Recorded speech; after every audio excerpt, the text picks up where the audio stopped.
Hello traders, good evening. இன்றைக்கி 8th ஏப்ரலோட market update பார்த்துடலாம். Trump வந்து சீஸ் ஃபயர் சொல்லியிருந்தார். அதனால் வந்து மார்க்கெட் வந்து 730 பாயிண்ட்ஸ் வந்து கேப் அப் ஓப்பன் ஆகிருக்கு. 730 பாயிண்ட்ஸ் கேப் அப் ஓப்பன் ஆகிருக்கு. அதே மாதிரி இன்றைக்கி டுடே ஐ பார்த்தீங்கன்னா 900 பாயிண்ட்ஸ் கிட்ட வந்து இன்றைக்கி ஒரு சிங்கிள் டேயில் வந்து ஐ போயிருக்கு. நல்ல புல்லிஷ்னஸ் போயிருக்கு. நேற்றே சொல்லியிருப்போம், நம்மளோட ஃபஸ்ட்டு டார்கெட் வந்து 24,300.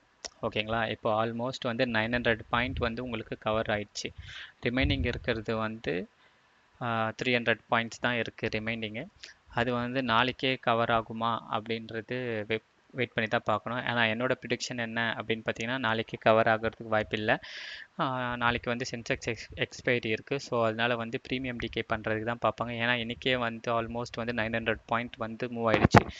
ஓகேங்களா? ஸோ அதனால் கண்டினியூஸ் ரேலி இருக்குமான்றது டவுட்டு தான். அவர் ட்ரம்ப் சொன்ன சீஸ் ஃபயருக்கான மூமெண்ட் வந்து முடிஞ்சிடுச்சு. ஓகேங்களா? 900 பாயிண்ட்ஸ் வந்து மூவ் பண்ணிட்டாங்க. நாளைக்கு வந்து நான் வந்து சைட்வேஸ் மார்க்கெட் தான் எக்ஸ்பெக்ட் பண்ணுறேன். வெயிட் பண்ணி பார்க்கலாம். ஓகேங்களா? சென்செக்ஸும் பார்த்துடலாம். சென்செக்ஸ்க்கும் வந்து நம்ம ஒரு டார்கெட் சொல்லியிருந்தோம். அது வந்து பார்த்தீங்கன்னா உங்களுக்கு 28,550 கிட்ட ஃபஸ்ட் டார்கெட் சொல்லியிருந்தோம். ஓகேங்களா? இன்றைக்கே வந்து 2000 பாயிண்ட்ஸ் கிட்ட 2800 பாயிண்ட்ஸ் கிட்ட வந்து நம்மளுக்கு முடிஞ்சிடுச்சு. ரிமைனிங் இருக்கிறதுன்ற பாயிண்ட்டு பார்த்தீங்கன்னா இன்னும் ஒரு 1000 பாயிண்ட் கிட்ட தான் இருக்குது ரிமைனிங்கு. ஓகேங்களா? அது வந்து அப்கமிங் டேஸில் முடிஞ்சிடும். நாளைக்கு அப் ட்ரெண்டில் தான் இருக்குது அப்படின்னா ஃபஸ்ட்டு டார்கெட்டாக வந்து இன்றைக்கியோட டேவோட ஐக்கு க்ளோஸ் பிரேக் பண்ணி க்ளோஸ் வச்சுருந்தேன் 15 மினிட்ஸில் ஸ்ட்ராங்காக. நீங்கள் ஃபஸ்ட்டு டார்கெட்டாக வந்து 78,000 வந்து நீங்கள் டார்கெட்டாக வைக்கலாம். ஓகேங்களா? ஃபஸ்ட்டு டார்கெட்டாக வைக்கலாம். செகண்ட் டார்கெட் வந்து 78,500 அப்படின்னு சொல்லிட்டு செகண்ட் டார்கெட் வைக்கலாம்.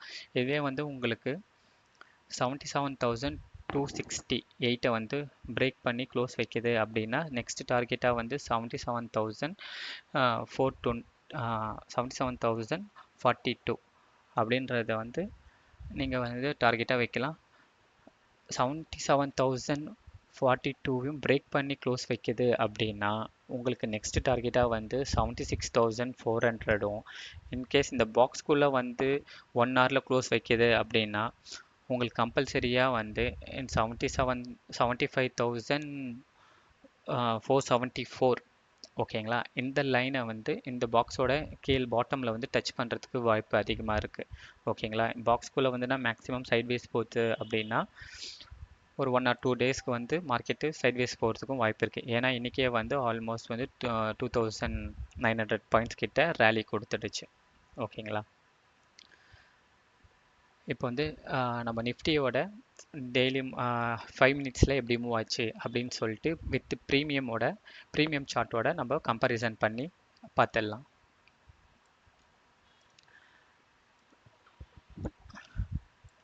ஓகேங்களா? ஃபஸ்ட்டு உங்களுக்கு ஓப்பன் ஆன ஃபஸ்ட்டு கேண்டலே பார்த்தீங்கன்னா ஃபஸ்ட்டு கேண்டிலே வந்து 54 பாயிண்ட் கவர் ஆயிடுச்சு. அதுக்கடுத்தது வந்து ஆல்மோஸ்ட் அதை மைனஸ் பண்ணி திருப்பியும் வந்து உங்களுக்கு புல்லிஷ் போயிருக்கு. ஓகேங்களா? இது ஆல்மோஸ்ட் பார்த்தீங்கன்னா உங்களுக்கு ½ அன் ஹவர் கேண்டிலு இங்கே தான் உங்களுக்கு பிரேக் பண்ணியிருக்கு. ஓகேங்களா? பிரேக் பண்ண டைம்ன்றது பார்த்தீங்கன்னா உங்களுக்கு 9:45 தான் வந்து பிரேக் ஆச்சு. ஓகேங்களா? இங்கே ப்ரீமியமில் பார்ப்போம். 9:40க்கு பிரேக் ஆகிருக்கு அப்படின்னா கூட 215 நீங்கள் வச்சிங்கன்னா கூட வெறும் 10 பாயிண்ட்ஸ் அப்படின்னு சொல்லிட்டு புக் பண்ணியிருக்கிறதுக்கு வாய்ப்பு அதிகமாக இருந்திருக்கும்.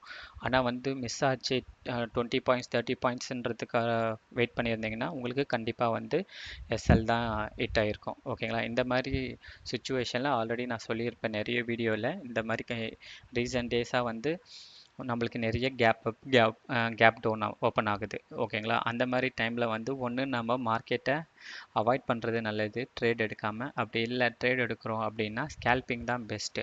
ஓகேங்களா? 5 பாயிண்ட் உங்களோட ஸ்டாப் லாஸ் என்னவோ வந்து 10 to 20 பாயிண்ட்ஸில் தான் இருக்கும்.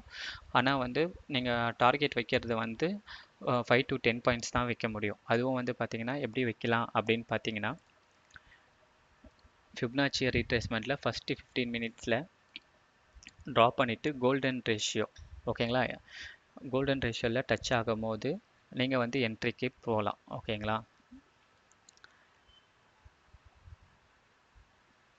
ஆக்சுவலாக டே வரைக்கும் இங்கே வைக்கலாம். இங்கே வச்சுருந்தீங்கன்னா கரெக்டாக எக்ஸாக்டாக வந்து உங்களுக்கு 0.6ல் வந்து நல்ல ஒரு புல்லிஷ் கொடுத்துருக்காங்க. ஓகேங்களா? திருப்பியும் வந்து நீங்கள் எங்கேயே எடுத்துருக்கலாம். எடுத்திருந்தீங்கனாலும் வந்து இந்த கேண்டலோட லோ தான் ஸ்டாப் லாஸு. ஸோ உங்களுக்கு நல்ல ஒரு மூமெண்ட்டு கிடச்சிருக்கும். டே ஐ வரைக்கும் பிளான் பண்ணியிருக்கலாம். ஓகேங்களா? ஆனால் ப்ரீமியமில் பார்த்தீங்கன்னா உங்களுக்கு நீங்கள் வெயிட் பண்ணியிருக்கணும். ஓகேங்களா? நீங்கள் அர்ஜென்ட் பட்டு இங்கே வரத்துக்கு முன்னே நீங்கள் எடுத்திருந்தீங்க அப்படின்னா உங்களுக்கு நம்ம வைக்கிற 10 பாயிண்ட் 20 பாயிண்ட்டுக்கெலாம் வந்து ஈஸியாக வந்து எஸ்எல் ஹிட் ஆகிடும். ஓகேங்களா? வெயிட் பண்ணி ஒரு ரிட்டர்ன்ஸ் நல்ல ஒரு புல்லிஷ் போன பிறகு நீங்கள் எடுத்திருந்தீங்கன்னா கூட உங்களுக்கு இந்த கேண்டலோட லோ 20 பாயிண்ட்ஸாக இருந்தாலும் சரி 30 பாயிண்ட்ஸாக இருந்தாலும் சரி. ஓகேங்களா? நீங்கள் இந்த கேண்டலோட லோவை தான் வந்து நீங்கள் ஸ்டாப் லாஸாக வைக்கணும். ஓகே, நீங்கள் எடுத்திருந்தீங்கன்னா உங்களுக்கு ஒரு டேவோட ஐ வரைக்கும் பிளான் பண்ணியிருக்கலாம். அந்த டேவோட ஐ வரைக்கும் பார்த்தீங்கன்னா உங்களுக்கு ஆல்மோஸ்ட்டு ஒரு 30 to 37 பாயிண்ட்ஸ் கிட்ட உங்களுக்கு வந்திருக்கும். ஓகேங்களா? ஒவ்வொரு வாட்டியும் இந்த மாதிரி ரீட்ரேஸ்மெண்ட் ஆகும்போது நீங்கள் வந்து எடுக்கலாம். ஓகேங்களா? இதுவே வந்து எக்ஸிட் ஆகணும் அப்படின்னா எத்தனை வாட்டியும் வந்து நம்ம ரீட்ரேஸ்மெண்ட் ஃபாலோ பண்ணலாம் அப்படின்னு பார்த்தீங்கன்னா பெஸ்ட்டு வந்து 1 டைமு. உங்களுக்கு செகண்ட் டைம் கூட ஆப்ஷன். அதுக்கு வந்து பர்சன்டேஜ் பார்த்தீங்கன்னா ப்ராபபிலிட்டி பார்த்தீங்கன்னா ஒரு 50% தான் சொல்லுவேன். ஓகேங்களா? அந்த தேர்டு ஃபோர்த்துலாம் வந்து எடுக்கிறது வந்து ரொம்ப ரிஸ்க்கு. எப்போனா பிரேக் ஆச்சு அப்படின்னா பெரிய ஃபால் இருக்கும். ஓகேங்களா? ஸோ அதனால் இந்த பாயிண்ட்டும் நோட் பண்ணி வச்சுக்கோங்க. என்னோட சேனலை வந்து சப்ஸ்கிரைப் பண்ணுங்கள். நிறைய பேர் வந்து சப்ஸ்கிரைப் பண்ணாமல் பார்க்குறீங்க. சப்ஸ்கிரைப் பண்ணி பார்த்தீங்கன்னா எனக்கு ஒரு மோட்டிவேஷனாக இருக்கும். தேங்க்யூ.